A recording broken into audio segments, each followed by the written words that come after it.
354 पर थे जो हमने शुरू किया था, पर वो हमारा कंप्लीट नहीं हुआ था, आगे पहुंच ही नहीं पाए थे हम। सो सेक्शन 354 हमने डिस्कस किया था, जिसमें बेसिकली था कि अगर किसी वुमेन की हम मॉडेसिटी को आउटरीच करते हैं, सो this is an offence under 354, जिसके हमने कमेंट्स पढ़े थे एक केस के बारे में, Raju Pandurang Mahalle versus state of Maharashtra. इसके अलावा ये जो पीडीएफ है ना आपके पास, इसमें भी ये दिया हुआ है सेम केस, मतलब इसके जो इंग्रेडिएंट्स है जो मैंने आपको कहा था कि काम आ सकते हैं, आप आंसर्स में यूज कर सकते हो, दिस पीडीएफ, इसमें भी यही चीजें लिखी हुई हैं। ठीक है, इसमें एक और केस रेफर किया हुआ है, रूपल देओल बजाज वर्सेस केपीएस गिल, जो मैंने आपको 95 सेक्शन में भी करवाया था। यस मैम, बताया था आपने। तो वो भी इसमें रेफर है, क्योंकि वो भी आउटरेजिंग द मोडेसिटी ही है, मतलब किसी भी एक्ट जिससे वुमेन को इफेक्ट हो, उसकी मोडेसिटी पे कोई मतलब किसी भी तरह का ऑफेंस बनता हो, सो वो इसमें कवर हो सकता है।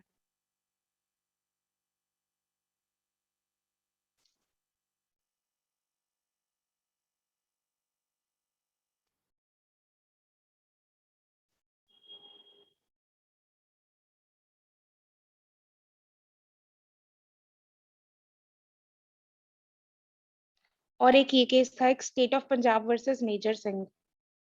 इस केस में ना छोटी सी बच्ची होती है कुछ महीनों की, उसके साथ एक इंसान मतलब सेक्सुअल एक्ट करने की कोशिश करता है, ऑल्दो वो एक्ट कंप्लीट नहीं हो सकती क्योंकि वो बच्ची बहुत छोटी है, but still he was charged. और इस पे ये सेक्शन भी लगा था, आउटरीचिंग द मोडेसिटी। इसमें ये हुआ था कि बच्चा किसी भी एज का क्यों ना हो, अगर वो लड़की है तो मोडेसिटी उसके साथ ही है, because it is related to sex and not the age of the person, चाहे वो कॉन्शियस हो अनकॉन्शियस हो। ये सारी चीजें state of Punjab versus Major Singh में कही गई थी।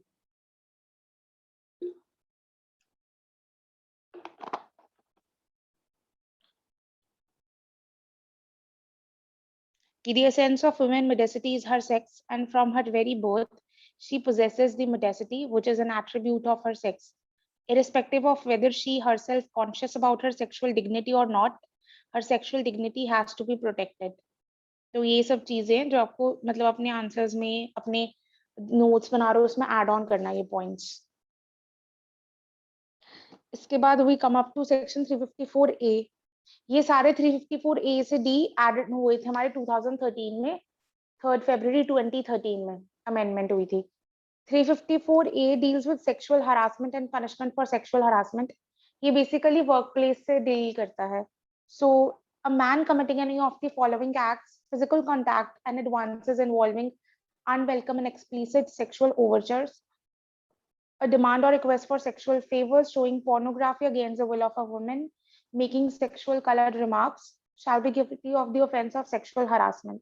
ये सारे ऑफेंस है जो वर्क प्लेस वगैरह में कमिट किए जा सकते हैं, जिसमें कि अगर फिजिकल कॉन्टैक्ट के एडवांसेस मांगना या किसी भी फेवर्स के लिए करना, मतलब एडवांसेस करना या फिर फेवर्स मांगना, किसी भी तरह के रिमार्क्स या पोर्नोग्राफी दिखाना, so they all are punished. Clause 2 के हिसाब से जो पहली 3 कैटेगरीज हैं, they will be punished with rigorous imprisonment for 3 years और फाइन और बोथ। और जो क्लॉज 4 है, that is sexually coloured remarks, this is punished with simple मतलब either punishment of either description of 1 year और फाइन और both. इनकी punishment याद होनी चाहिए, प्री में आ सकती हैं ये। 354B, assault or use of criminal force to women with intent to disrobe. Any women who any man who assaults or uses criminal force to any woman or abets such act with intention of disrobing or compelling her to be naked shall be punished with imprisonment of either description for a term, that is 3 years to 7 years and fine. अगर कोई act करता है ऐसी डिसरोब करने की, कोई भी intention से एक्ट करता है, असोल्ट करता है, तो ही विल बी पनिश्ड, जिसकी पनिशमेंट 3 साल से 7 साल के बीच में होगी। 354C, voyeurism, any man who watches or captures the image of a woman engaging in a private act in circumstances where she would usually have the expectation of not being observed either by the perpetrator or by any other person at the behest of the perpetrator, or disseminate such image, shall be punished on first conviction of imprisonment of either description of 1 year to 3 years and fine, and be punished in the second or subsequent convictions of 3 years to 7 years and fine. तो अगर कोई भी इंसान उसकी मतलब act को देखता है, कैप्चर करता है, अगर कैप्चर कर लिया उसके बाद उसे डिसेमिनेट भी करता है, so he will be covered under section 354C. मतलब इसके बेसिकली ये चीजें कि watch captures the private act, disseminate करता है इसको, तो पहली कन्विक्शन पे इसकी पनिशमेंट होगी 1 से 3 साल तक और दूसरी कन्विक्शन हो जाएगी 3 से 7 साल तक. Explanation 1. For the purpose of this section, private act includes an act of watching carried out in a place which in the circumstances would reasonably be expected to provide privacy and where the victim's genital posterior or breasts are exposed or covered only in underwear, or the victim is using a lavatory, or the victim is doing a sexual act that is not a kind of ordinarily done in public. ऐसी कोई भी act जो कि public place पे नहीं की जा सकती, तो उसमें वो इंसान प्राइवेसी की सोच रहा है कि मैं प्राइवेट जगह पर कर रहा हूँ, कोई नहीं देख रहा होगा, ऐसे किसी एक्ट को देखना, this is a offence of voyeurism. Explanation 2. Where the victim consents to the capture of the images or any act, but not to their dissemination to the third person, and where such image or act is disseminated, such dissemination shall be considered an offense under this section. अगर तुम्हें कंसेंटफुली वो capture करने देती है या खुद से send करती है, कुछ भी ऐसा होता है, but she is not allowing you to disseminate, और अगर तुम डिसेमिनेट भी करते हो, still you will be liable under section 354C. 354D is stalking. Any man who follows a woman and contacts or attempts to contact such women to foster personal interaction repeatedly, despite a clear indication of disinterest by such women, monitors the use of a woman of the internet, email or any other form of electronic communication, commits the offense of stalking. मतलब किसी भी तरह से contact बनाने की कोशिश कर रहे हो, कांटेक्ट कर रहे हो उसे बार बार, उसे फॉलो कर रहे हो डिस्पाइट उसने मना कर दिया है, या उसके इंटरनेट के मतलब किसी भी तरह के सोशल मीडिया यूसेज को मॉनिटर करते हो, so this is an offense of stalking. Provided that such conduct shall not amount to stalking if the man who pursues it proves that, ये इसकी एक्सेप्शन है, ये 3 क्लॉजेस, वो इंसान स्टॉकिंग के लिए नहीं लायबल होगा if he proves, पहली, it was pursued for the purpose of preventing or detecting crime, and the man accused of stalking had been entrusted with the responsibility of prevention and detection of crime by the state. वो किसी crime को prevent करने के लिए, उसे detect करने के लिए उसको देख रहा था कि she might be involved with some किसी भी तरह के टेररिस्ट, रॉबर, डिकॉइट्स, मतलब किसी भी तरह का ऑफेंस, और she herself is in accused of some offense, या वो किसी चीज में इन्वॉल्व है, ऐसे कोई क्राइम को डिटेक्ट या प्रिवेंट करने के लिए, it was pursued under any law to comply with any condition or requirement by any person, imposed by any person under any law, किसी लॉ मतलब किसी ऑफिसर की कमांड है उसको देखना, किसी कारण मतलब किसी भी लॉ की वजह से तुम उसकी एक्शंस को देख रहे हो या उसे फॉलो कर रहे हो, so this is a exception to this offence. In the particular circumstances such conduct was reasonable and justified, और उसका कॉन्डक्ट इन सर्कमस्टांसेस में रीजनेबल और जस्टिफाइड है, then he is not liable for stalking. Whoever commits the offense of stalking shall be punished with on first conviction with imprisonment of either description of 3 years and fine, and on the subsequent or second conviction with 5 years and fine. इसकी punishment पहली conviction में 3 years और second में 5 years. इसको चाहे paragraph के बाहर लिख लिया करो पेन पेंसिल से, सो दैट तुम जब इस सेक्शन को फिर से पढ़ते हो तो रिकॉल कर पाओगे इजीली, क्योंकि इसकी पनिशमेंट पे प्री का क्वेश्चन बन जाता होता है कि पहली कन्विक्शन में कितना था, सेकंड कन्विक्शन में क्या पनिशमेंट थी, क्योंकि इन सबके सेम से लगते हैं, क्योंकि पहले में 3 साल है, फिर 1 साल, और 354B में 3 से 7 है, और अगले वाले में 1 से 3, 3 से 7, तो ऐसे कंफ्यूजन हो सकती है, तो उनको बाहर ऐसे नोट डाउन कर लेना ताकि तुम्हें याद रहे. अच्छा मैम, इनकी पनिशमेंट इंपॉर्टेंट है 354 A B C. करेक्ट, इन सबके इंपॉर्टेंट है, मतलब ये प्री का क्वेश्चंस बनते हैं इसमें से. Okay. 355 assault or criminal force with intent to dishonor person otherwise than on grave provocation. Whoever assaults or uses criminal force to any person intending thereby to dishonor the person otherwise than on grave and sudden provocation given by the person shall be punished with imprisonment of either description of 2 years or fine or both. Assault और criminal offense, जो criminal force हम कर रहे हैं वैसे तो वो punishable है 352 में, but if it is under a grave sudden provocation तो उसकी punishment हो जाएगी 2 साल. 356 assault or criminal force in attempt to commit theft of property carried by a person. Whoever assault or uses criminal force to any person attempting to commit theft on any property which that person is then wearing or carrying shall be punished with imprisonment of 2 years or fine or both. Assault या criminal force इसलिए की जा रही है ताकि हम उस इंसान से कोई चीज चुरा सके, या तो उसने वो पहनी हुई है जैसे गोल्ड वगैरह, मतलब किसी भी तरह की चेन रिंग कुछ भी, या फिर वो कैरी करके लेके जा रहा है, जो कि कुछ भी हो सकता है। 357 assault of criminal force and attempt wrongfully to confine a person.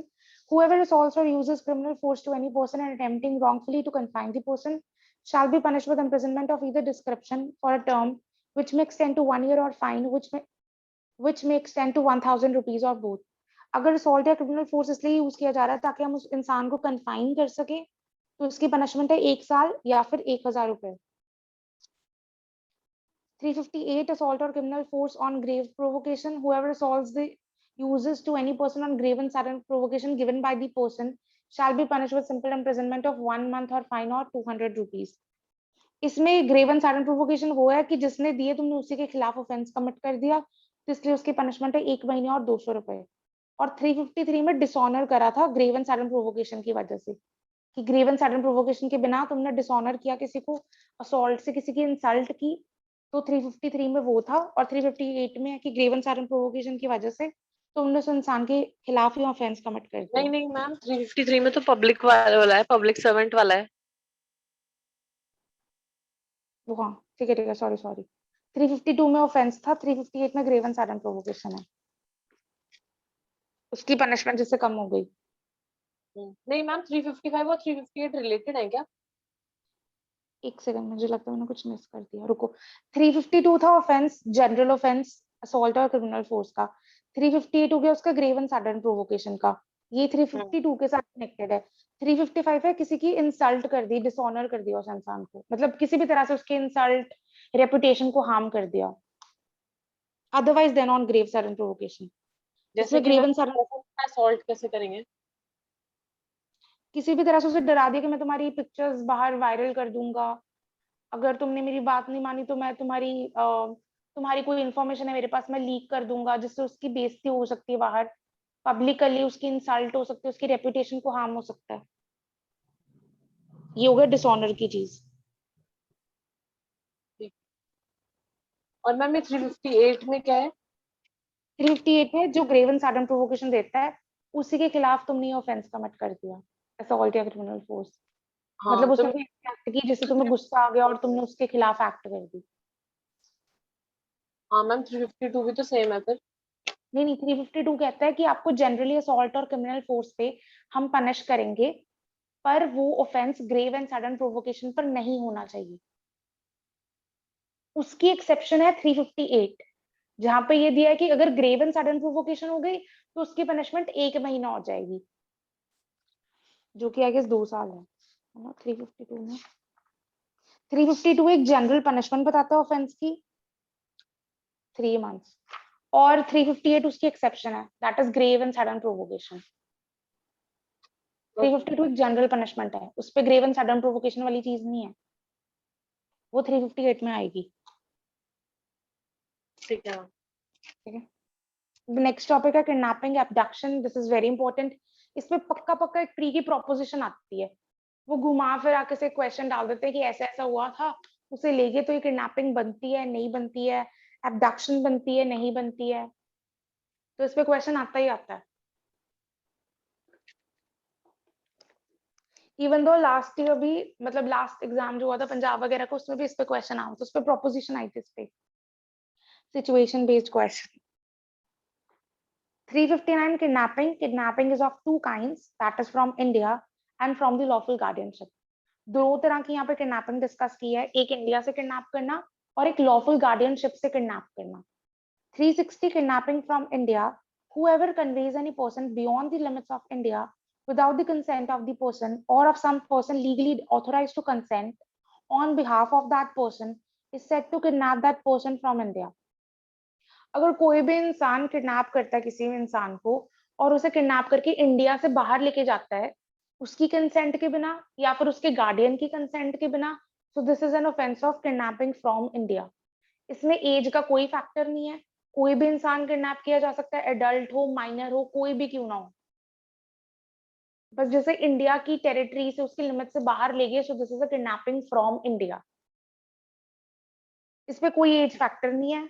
Ma'am सबसे लेकिन बड़ी गार्जियन गार्जियन तो सिर्फ एज में हो सकता है ना?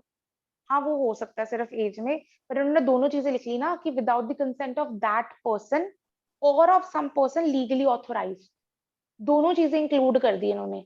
इसकी वजह से इस पर कोई एज का फैक्टर नहीं है कि कोई भी इंसान हो सकता है, चाहे वो छोटा हो चाहे बड़ा हो। तो जबकि तुम 361 जब पढ़ोगे ना उसमें ये चीज नहीं है, उसमें साफ साफ है कि बच्चा ही होना चाहिए। इसमें तो उन्होंने इसीलिए कह दिया ना कंसेंट ऑफ दैट पर्सन, मतलब वो एडल्ट भी हो सकता है, उसे उसकी कंसेंट के बिना हम बाहर लेके जा रहे हैं।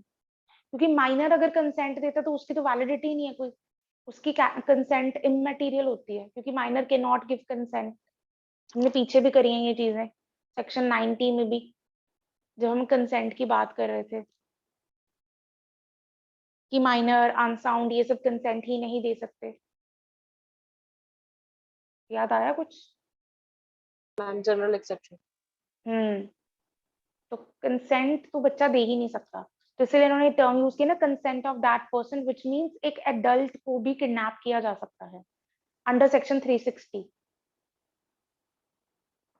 361 किडनैपिंग फ्रॉम लॉफुल गार्डियनशिप। अभी स्पेसिफिकली बच्चों की, अनसाउंड बच्चों की बातें कर रहा है, क्योंकि इसमें गार्डियनशिप स्पेसिफिकली है। सो whoever takes or entices any minor under 16 years of age if a male, or under 18 years of age if a female, or any person of unsound mind out of the keeping of lawful guardian of such minor or person of unsound mind without the consent of such guardian of such minor or a person of unsound mind, without consent of such guardian is said to kidnap such minor or person from lawful guardianship. अब इसमें basically बात ही एक ही है कि minor हो चाहे वो unsound mind का इंसान हो, जिसे तुमने टेक या एंटाइस कर लिया। अब माइनर में उन्होंने दो फैक्टर्स बता दिए, जो लड़का होगा that is below 16 years of age, और अगर जो फीमेल है that is below 18 years of as.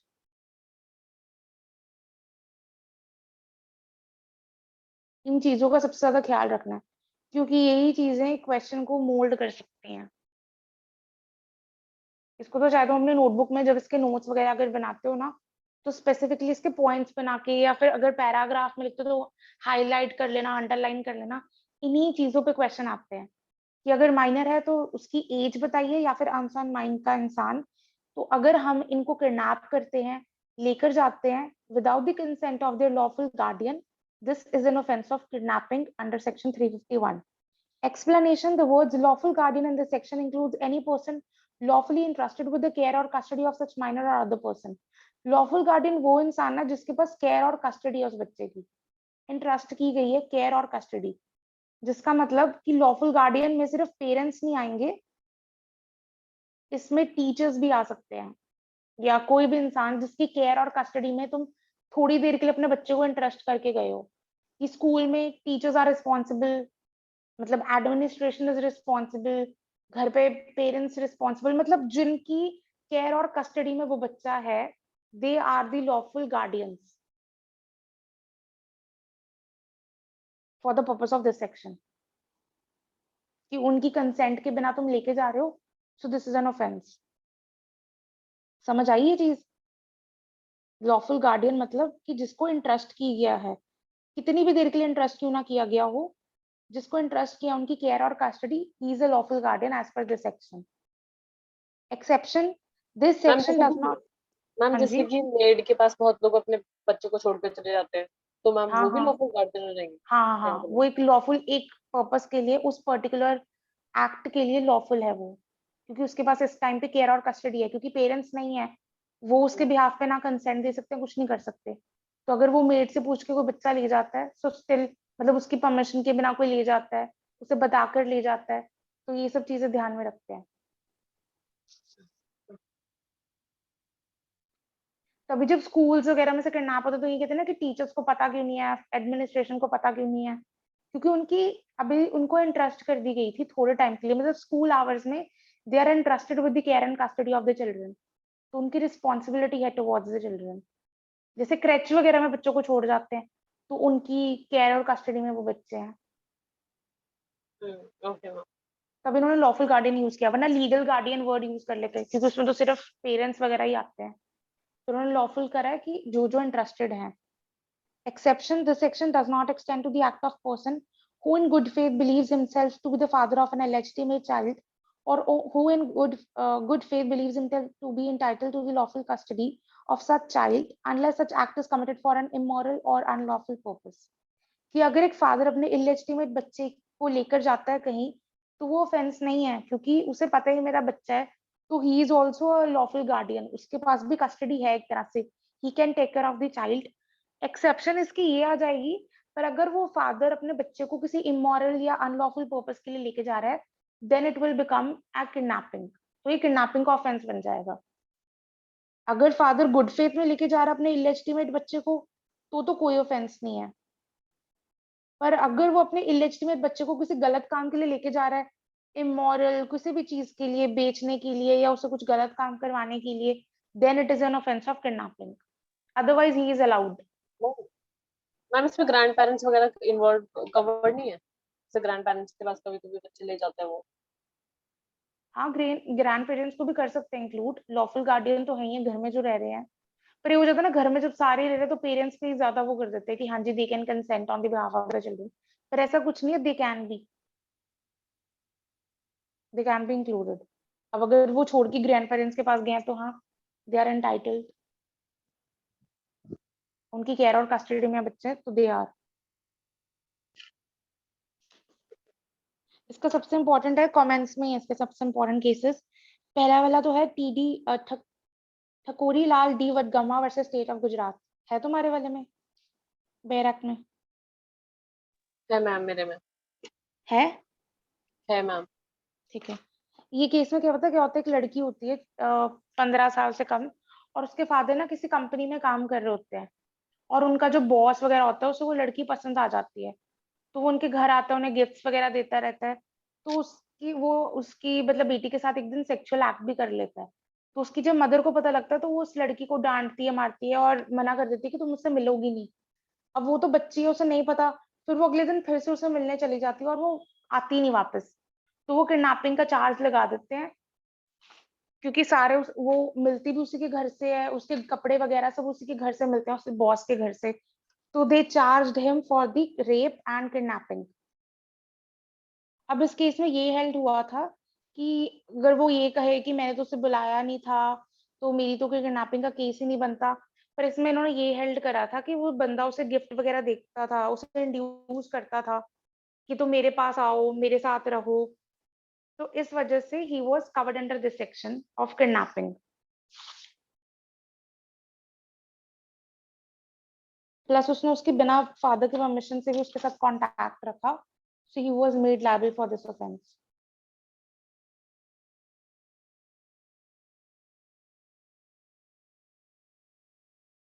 इसमें पूरी लाइंस नहीं लिखी हुई, पर इसमें यही केस था, क्योंकि वो सारे गिफ्ट देता था जिसकी वजह से वो इंड्यूस हो गई थी और वो उसके पास चली गई थी।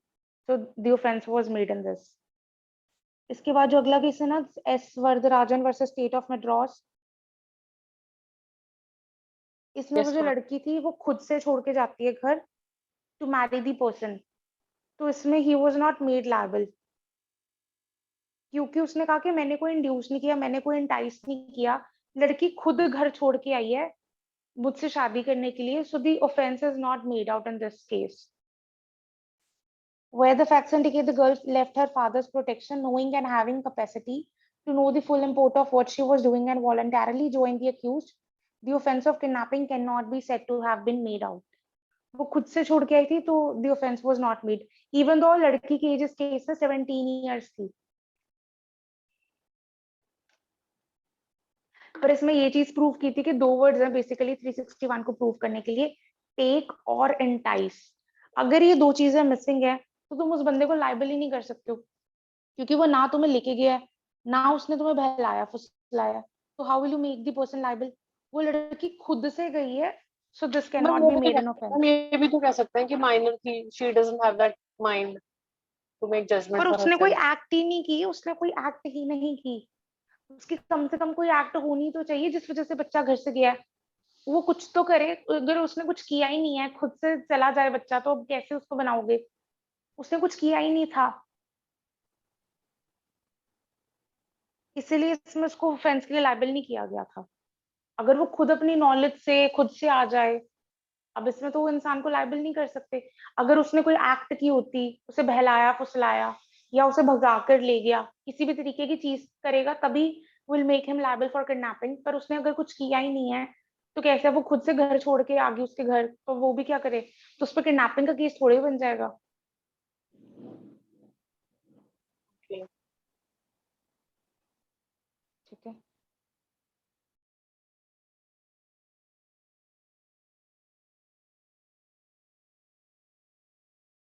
एक और लाइंस पढ़ना, इसके नीचे केस होगा प्रकाश वर्सेस स्टेट ऑफ हरियाणा है। हाँ मैम, एक और है case, Prakash versus state of Haryana. इसकी लास्ट लाइंस पढ़ना, दो last line, last two lines. Persuasion by the accused person which creates a willingness on the part of minor to be taken out of the keeping of the lawful guardian would be sufficient to attract this section. मतलब at least उसने कोई act की हो जिससे उसे वो persuade करता है, उसके अंदर ऐसी इच्छा जगाता है कि वो अपने घर छोड़कर उसके पास आ जाए, it will attract the offence. Even though उसने उस दिन उसे भगाकर लेके नहीं गया, स्टिल उतने दिनों से वो उसे बिल्डअप करता गया उस चीज को कि मैं तुम्हें अच्छी फैसिलिटीज दूंगा, यहाँ पे तुम ज्यादा खुश रहोगी, ये चीजें बोलता गया और इससे वो इंड्यूस हो होकर फाइनली एक दिन घर छोड़ के चली गई। चाहे उस दिन वो इंसान वहां नहीं था, still the person will be made liable, क्योंकि उसकी एक्ट की वजह से उसके अंदर वो चीज आई कि मेरे को यहाँ से जाना है। So this is also an act, क्योंकि वो एंटाइज करता गया उसे, so that she will leave the house. This is enough to make the offence of kidnapping.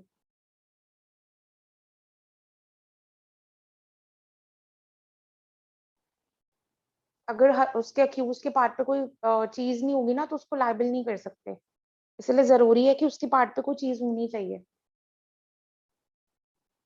इससे अगला सेक्शन है 362 abduction. This is also very important. Whoever by force compels or by deceitful means induces any person to go from any place is said to abduct that person. इसमें कोई age factor नहीं है, कुछ नहीं है। इसमें basically दो चीजें हैं, एक फोर्स और एक फ्रॉड। इन दो में से किसी भी तरीके से अगर किसी को लेकर जाते हो, it makes an offence of abduction. जैसे तुम उस बंदे को इंड्यूस करते हो कि तुम यहाँ से कहीं और चलो, या कैसे भी करके उसे धोखे से ले जाते हो, so this is an offence of abduction. Abduction की पनिशमेंट तुम्हें कहीं नहीं मिलेगी, क्योंकि एबडक्शन को पनिश करने के लिए you need a particular intention या पर्पस। वो जिस पर्पस से उसे एबडक्ट करके लेके जा रहा है, उससे ऑफेंस बनेगा। एबडक्शन पर से एक ऑफेंस नहीं है। जब तक इंसान उसे किसी वजह से लेके नहीं जाता ना, तब तक it will not make an offence. तो एबडक्शन को लाइबल करने के लिए एक इंटेंशन, एक पर्पस होना बहुत जरूरी है। सिर्फ एबडक्ट करना एक ऑफेंस नहीं है, इसके साथ इसका कोई पर्पस होना चाहिए कि उसे मारने के लिए लेके जा रहा है, रेप के लिए लेके जा रहा है, उसे इलिसिट इंटरकोर्स, किसी भी इंटरकोर्स के लिए लेके जा रहा है, या फिर उसे बेचने के लिए लेके जा रहा है, किसी भी पर्पस के लिए लेके जाना जरूरी है, देन वो एक ऑफेंस बनेगा, क्योंकि एबडक्शन अकेला एक ऑफेंस नहीं है। 363 is punishment for kidnapping. This is 7 years and fine. एक और चीज याद रखना कि किडनैपिंग इज एन ऑफेंस। ये एक टाइम पे ऑफेंस हो गया, ये ऑफेंस बन गया, खत्म उसी टाइम पे। जिस टाइम से बच्चे को लॉफुल गार्डियनशिप से लिया, it becomes N offence of kidnapping, एक ऑफेंस हो गया। पर अबडक्शन एक कॉन्टिन्यूइंग ऑफेंस है। जितनी बार उसे लेके जा रहे हो, जहां से लेके जा रहे हो, वो एक ऑफेंस बनता जा रहा है, वो कंटिन्यूइंग ऑफेंस चलता ही जा रहा है। मतलब जैसे उसे चंडीगढ़ से मोहाली लेके गया किसी भी धोखे से इंसान को, ठीक है, फिर उसे वहां पे जाके कहता है कि मैं तुझे एक और काम दिलाऊंगा, पर हमें यहाँ से कहीं और जाना होगा, फिर उसे धोखे से दिल्ली ले गया, फिर वहां से आगे ले गया। सो this is a continuing offence. ये हर एक जगह पे अबडक्शन का ऑफेंस बनता जा रहा है। पर किडनैपिंग, द मोमेंट उसे चंडीगढ़ से किडनैप करके लेके गया, वो जहां मर्जी रुके ना रुके, वो एक ऑफेंस हो गया। किडनैपिंग एक ऑफेंस है जो कि कंप्लीट हो गया वहीं पर, जब उसे लॉफुल गार्डियनशिप से उठा लिया। पर अबडक्शन जिस जिस स्टेज पे उसे इंड्यूस करके फोर्स से वो लेके जाता जा रहा है, it will make a continuing offence.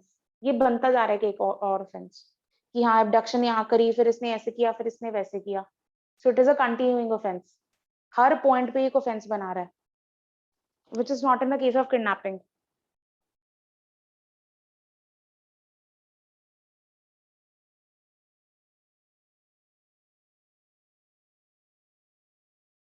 कोई डाउट, कुछ नहीं समझ आया हुआ? नहीं मैम आ गया। ठीक है, आई गेस पीडीएफ में भी बस यही केस लॉ है। Just a second.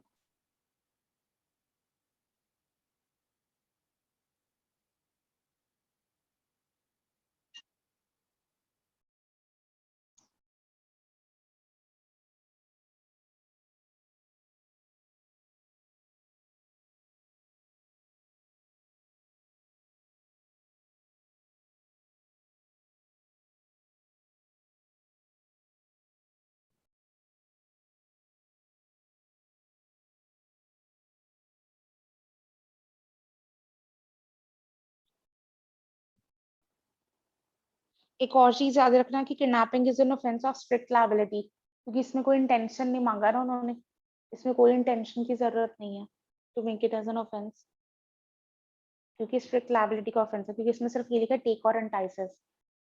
मतलब अगर एक बंदा किसी बच्चे को ले जाए, सपोजिंगली एक लड़का 16 या 17 16 17 की साल की लड़की थी, उसे लेके चला गया शादी के पर्पज से, कि उनका अफेयर था, वो शादी के लिए चले गए, और उसके बाप ने पीछे से केस डाल दिया कि मेरी बेटी को कोई किडनैप करके ले गया, तो वो ये नहीं कह सकता कि मुझे नहीं पता था इसकी उम्र इतनी है, मुझे तो ये देखने में 18 से ऊपर ही लग रही थी, तो हम चले गए, हमें पसंद थे, हम शादी के लिए चले गए।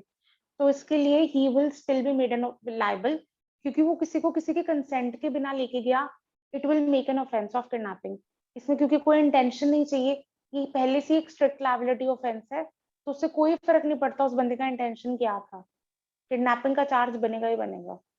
नहीं मैम पर ये तो वैसे नहीं हुआ जैसे ये वाला केस था एस वरदराजन, लड़की की कंसेंट थी, मतलब विश थी, वो खुद वो तो गई थी खुद ना से इसमें। गई थी ना, वो तो खुद से गई थी, इसमें लड़का इसको लेके जा रहा है, उसमें वो खुद घर छोड़ के गई थी हम्म। उस इंसान के पास, उसने कोई एक्ट नहीं की थी। पर जो मैं केस बता रही हूँ उसमें वो जो लड़का था, वो उस लड़की को खुद से लेके गया, लड़का लेके गया for the purpose of eloping and marrying, कि हम यहाँ से भागते हैं और शादी कर लेते हैं। अब वो ये बाद में डिफेंस लेता है कि मुझे इसकी एज का नहीं पता था, मेरे को लगा था कि ये 18 साल से ऊपर है, तो मैं इसको लेके गया था, वो ये डिफेंस ले लेता है। तो किडनैपिंग का चार्ज एक स्ट्रिक्ट लायबिलिटी ऑफेंस है, जो कि it self it is an offence. इससे कोई फर्क नहीं पड़ता कि उस इंसान का इंटेंशन क्या था। अगर इंसान 16 मतलब 18 साल से कम है लड़की, और उसे कोई लेके जाता है उसके गार्डियंस की कॉन्सेंट के बिना, it will become an offence of kidnapping. कोई फर्क नहीं पड़ता कि उस बंदे का इंटेंशन क्या था। कितने लड़के और लड़कियां भागते हैं शादी वगैरह के लिए, जब लड़की 18 साल से कम होती है तो सीधा सीधा किडनैपिंग का चार्ज लगाते हैं, क्योंकि ये सबसे मतलब इसमें कोई इंटेंशन वाली चीज नहीं है ना, इसमें कोई इंटेंशन नहीं प्रूव करना पड़ेगा तुम्हें कि वो लड़का इस पर्पस के लिए लेके जा रहा था, उसका मकसद ये था, ऐसा कुछ प्रूव करने की जरूरत नहीं है, क्योंकि किडनैपिंग कोई इंटेंशन मांगता ही नहीं है। वो सिर्फ ये कहता है कि अगर 18 साल से कम की लड़की थी, 16 साल से कम का लड़का था, और उसकी गार्डियन की कंसेंट के बिना अगर कोई उसे ले जाता है, तो ये किडनैपिंग का ऑफेंस बनता है। हमें कोई फर्क नहीं पड़ता कि उस बंदे का इंटेंशन क्या था। तो इसलिए मैम अगर वो लड़का जब डिफेंस लेता तो उसे डिफेंस नहीं मिलता। हाँ जी। मैम जैसे कि कभी कभार होता है जैसे कि लड़की कोई भाग जाती है तो भी हम्म। पुलिस केस रजिस्टर कर लेती है, लड़की माइनर नहीं होती तो भी, तो मैम वो क्या किसके अंदर, जैसे जैसे कि अगर लड़की मतलब 18 मतलब से ऊपर है, हाँ, और वो मतलब चली जाती है किसी लड़के के साथ, स्टिल पुलिस इन्वेस्टिगेट करती है, केस मतलब रजिस्टर कर लेती है, वो किस ग्राउंड पे करती है मुझे समझ नहीं आया। वो किडनैपिंग का ग्राउंड नहीं बना सकते, क्योंकि एबडक्शन का। किडनैपिंग, हाँ abduction। Excuse me, ma'am.